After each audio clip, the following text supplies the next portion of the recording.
Hey, Jim. Hey, how's it going, Dave? Good. I would like one machine learning, please. It's just that easy, right? One machine learning. One machine learning. I figure it should solve all my problems, and I can have it like that. I just install a DVD in my computer. So you think you're at Mick Machine Learning, huh? Yes, Mick Machine Learning. Mick Machine Learning. So you getting that off the value meal, or? If we can do it for the value meal, because I've got about $1.07 after tax to pay you for one machine learning. Yeah, good luck. Go ask somebody else, my friend. Ben, I would like one machine learning. Same answer. So Dave, you bring up a good point. Yep. Right. So we were talking off camera. What is the question? How is this being sold today? Right. We're trying to make a little light of it. Mm-hmm. But what are people doing? So most of the time, when I think of machine learning from the non-expert side, mm-hmm. or the conversations I seem to have, are you think it's like an off-the-shelf drop-in, you install something, it sucks in all of your data, and instantly you get some sort of answer that is a fix for your process. But I don't think that's the case. Mm-hmm. Yeah, I don't either.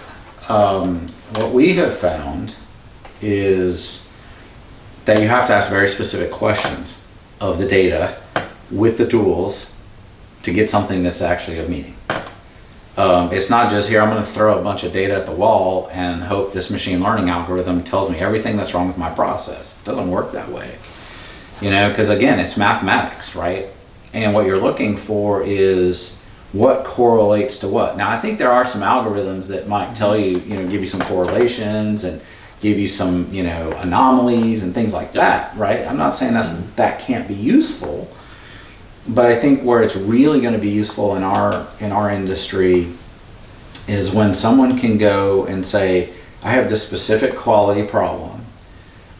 I've looked at it I've struggled with this for years. We've had all our experts look at it, and we just can't seem to figure out what is the correlations or the causations to this specific quality problem, right? And then I think someone like us who can ask some questions maybe that, because we understand both sides of it, that haven't been asked before, maybe we structure the data in a certain way. And then we can, really start to look at how do things interreact, because it might not be one thing, right? It may be when this goes up, this goes down, and this goes up. If all those planets line up, that's when you have the problem, right? It's not just when this goes up, because if this goes up in and of itself, it's not a problem. This goes down in and of itself, it's not a problem. This goes up, not a problem. If all three happen at the same time, big problem, right? And I think that's really the approach we have to take, is ask a very specific question to find a very specific correlation, which you can then tie to causation, right? Mm-hmm. Versus here, I'd take one machine learning, please. So I love that, analogy or mm-hmm. that example. I hadn't really thought of it that way. So it was funny, we were talking off camera, like, how do we want to do this segment? And he had this idea, and I'm like, let's run with it. Let's just see where it goes, right? And I think the analogy is really, really true. What are your thoughts? What have you found? Or do you have anything to add? I think that almost sums it up. I think, so many people do want the easy button, the quick mm-hmm. fix, and it's definitely the more targeted you can be, the better, I think, as far as the problem you're trying to solve, and getting the subject matter experts around that specific problem to go in and limit your data set so you have fewer variables, less noise in the problem. They understand what was happening during that time period. Mm-hmm. And then you can get the best result for your machine learning, at least the first stab at the problem, right? Yeah. And I think a lot of companies, they hear the word machine learning and they know they need to be looking into it at least, right? And so they throw money at the problem and or people, but it's not necessarily as planned and thought out. The analogy I use a lot too, I've used this recently several times, is people have been doing very reactive data analysis for 20, 25 years, mm-hmm. right? They have all this data they've been collecting, hey, something broke, let's go look at our data and see what it tells us, right? And that's kind of the analysis that's been done for a long time. Now all of a sudden you want to make the leap and say, I want to go automagic, right? I want to use machine learning, and I want it to tell me all those things. And there's this part in the middle that we seem to be operating in that I think's, overlooked, and that's doing, better first principle analysis and doing better, just basic analytics, business intelligence, using Tableau and Power BI and some of those kind of tools, because you can find an awful lot of stuff that is awfully valuable. Yep. And I tell people, this is the low hanging fruit, or the fruit that's on the ground rotting that you can't see, or that's right here in your low hanging fruit zone, because you're focused on that really big sweet fruit up there that you can't reach, right? And meanwhile, you have as much or more value sitting right here, either rotting or right here ready to be picked. And the analogy I use is, that's like someone who, I'm not a musician, but this is the way I would think about it, is you've been playing 3 chords for 20 years, right? And you can play pretty much every song ever written, right? Because those 3 chords. I'm kidding. So, but then all of a sudden, you hear Eddie Van Halen's Eruption. You're like, I want to play that. You can't get there from here, right? Your finger dexterity can't do it. You don't know all those scales. You don't know how he put all that together, right? So there's practice and there's techniques that you have to learn in between to let you get to Eruption. So I think of it this way. You have reactive data collection as the 3 chords. Okay, machine learning full automagic is Eruption. And there's a whole bunch in between that you got to go through, right? And so what we typically have been counseling our customers on is, hey, let's go do the business intelligence work. Let's do the basic analytics, right? It's going to tell us where there's some gaps. There's going to be some things there are problems we just can't figure out. We can't solve. Okay, that's when we bring this other stuff in. And let's do it. Let's dabble with it. Let's see what it can tell us. Let's be very specific and focused. We're going to learn where we have gaps in our data, where we don't have enough sensor data. So we add more sensors. We're going to have places where the data quality stinks, right? We're going to have places where we have to do feature engineering, right? But if we're doing very specific targeted projects on that, then all of a sudden we're not spending millions of dollars to get no answer, right? And we can keep it very, in a box, right? Here's the specific thing we're trying to do, and then we don't let it get out of hand. So we're going to all learn from that, right? And we've done that with a couple of customers now where, we've done enough. We're like, okay, now we know what we didn't know before. Sure. So.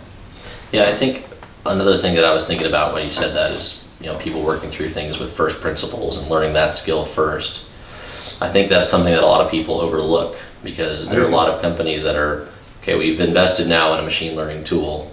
Now we need to throw it at every problem. And I think that's as common as anything really, is people are looking at a 2 variable problem and throwing it at machine learning. Well, you could figure that out with some Power BI or Tableau or PyVision even, or analytics, right? So it's people that have a lot of machine learning success stories, they're like, wow, we've really found this cool correlation, but it's something that you could have found with first principles, I think. We saw one that was at PyWorld recently. 2 years ago. Yeah, that's an example I was thinking of in my head for sure. It was some kind of solar thing, and they presented at a conference we were at, and they were like, oh, we have this great success story with this machine learning tool, which I've been skeptical of, because I think, and I'm sure it's gotten better, but like at the time you could only throw a couple dozen variables at it, right? And sometimes you just don't know. Like you're like, I really need to eliminate. I might need to throw a couple hundred variables at it, or a couple thousand, because I need to eliminate ground. I don't even know, right? I don't even know which 2 dozen to pick. But they had thrown like 5 maybe at it. Yeah, or less. Yeah, or less. Yeah. And they're like, wow, it was so fast to tell us what our problem was. Like, yeah, I could have done that with Power BI in way less time. Yeah, I think another example that I think of is like a lot of people do pump failure analysis, which there are a few different ways that pumps fail, right? And it's, if you have vibration, you're doing really well. But a lot of times you have a flow, your input into the motor, and you've got pressure sensors if you're lucky, right? Maybe. And so there are different ways, like you can use those couple of things, even just one of those variables, and figure out pretty close to how your motor is doing or your pump is doing, right? And so I think a lot of people use those type of, I would consider low-hanging fruit examples in machine learning, where you could have used the first principles. Well, I mean, if you go talk to the guys at Allied Reliability, that was started by John Schultz. He lives here in town. We talked to one of his main developers, Chris. But we've spent a significant amount of time talking, and matter of fact, some of my opinions come from him because they've done those kind of analyses with pretty much any kind of rotating piece of equipment, right? They're like, we know all the failure modes, right? It's not rocket science. So there is a fixed number. Yeah. Yep. And they can generally figure it out, without the machine learning. Generally. And, to me, there's a whole lot of people throwing stuff at machine learning that is already known. They want to throw machine learning like, hey, we want to go do condition-based maintenance with machine learning, and then we go say, okay, well, let's take a look at that. Well, here's a pump or a compressor that I want to monitor. Like we have a customer now where they want to do that, and I'm like, okay, all I know is if this pump is running.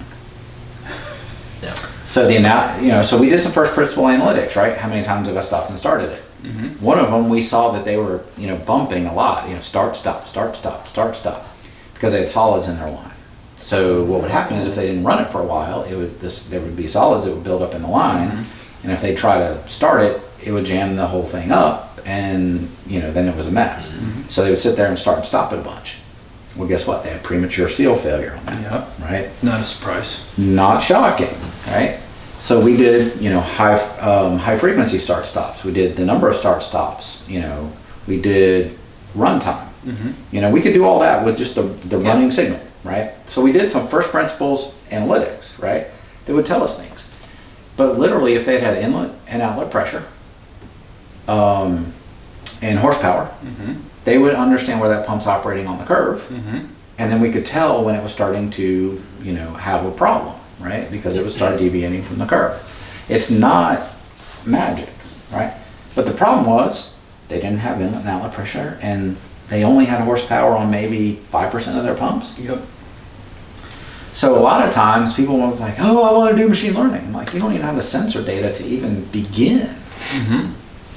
It's like, oh, I want to be a power lifter. Well, have you been lifting weights for the last year? No. Yeah.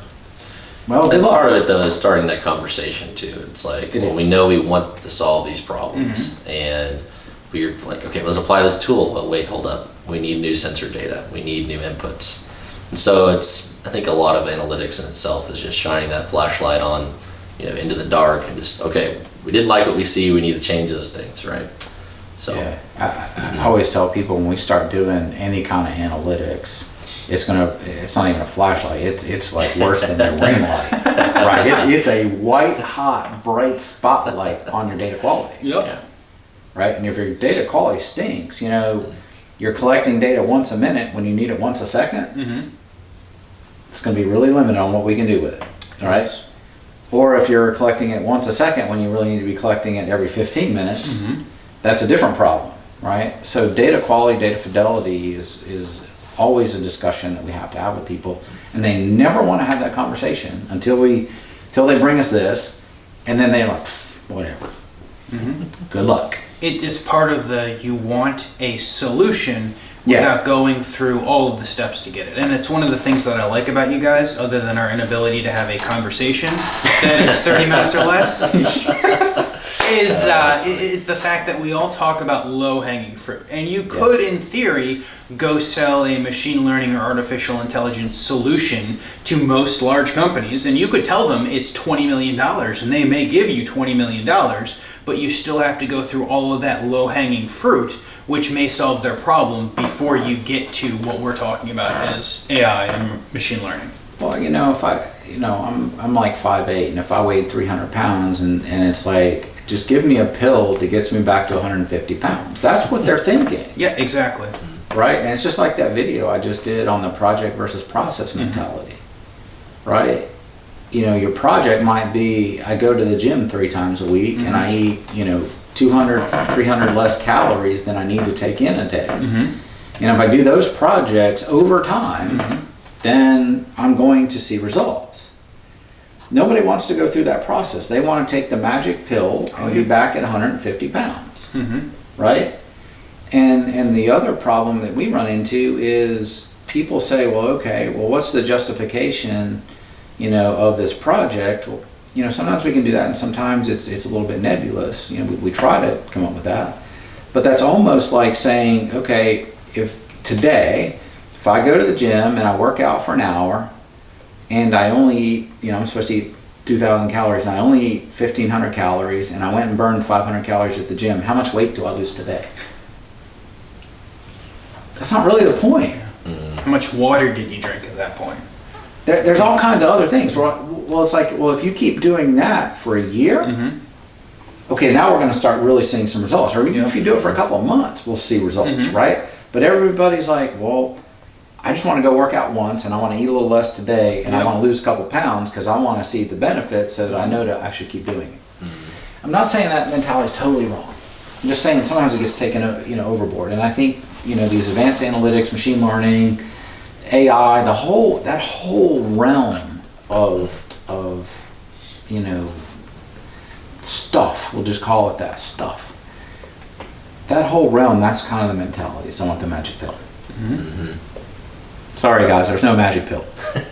I went to one of our customers, I visited them a few weeks ago, and I've heard this a couple of times, like they bought an enterprise agreement with OSIsoft, and they really haven't fully leveraged it yet. Okay, they paid a bunch of money and they haven't fully leveraged it.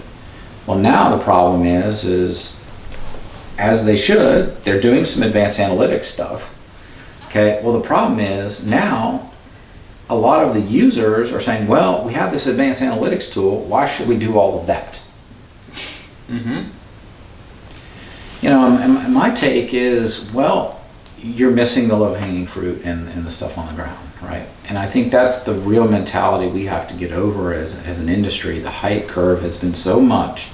They're like, well, I don't need to do all the basic blocking and tackling, all the stuff. I don't need to watch my diet. I don't need to work out. I just take this magic pill and it'll magically solve my weight problem, and lower my cholesterol, get my blood pressure right, and all that stuff. It's really a process, right? That is a tool. It is a tool built for a specific purpose, as are the ones that we've touted. You have to think about what's the right tool for the right job. Okay, you were down in my garage earlier. I have a bunch of tools hanging on the wall, right? Yep. I don't use a hammer to build my fishing rods with. I have a different set of tools very specific for that, right? I don't take a screwdriver and beat a nail into the wall. You have to have different sets of tools. Anyway, I'll shut up now. We've touched on a lot of subjects today, and really it boils down to a very simple principle, at least simple in thought, but a little harder to apply, is you take the right tool for the right job, okay?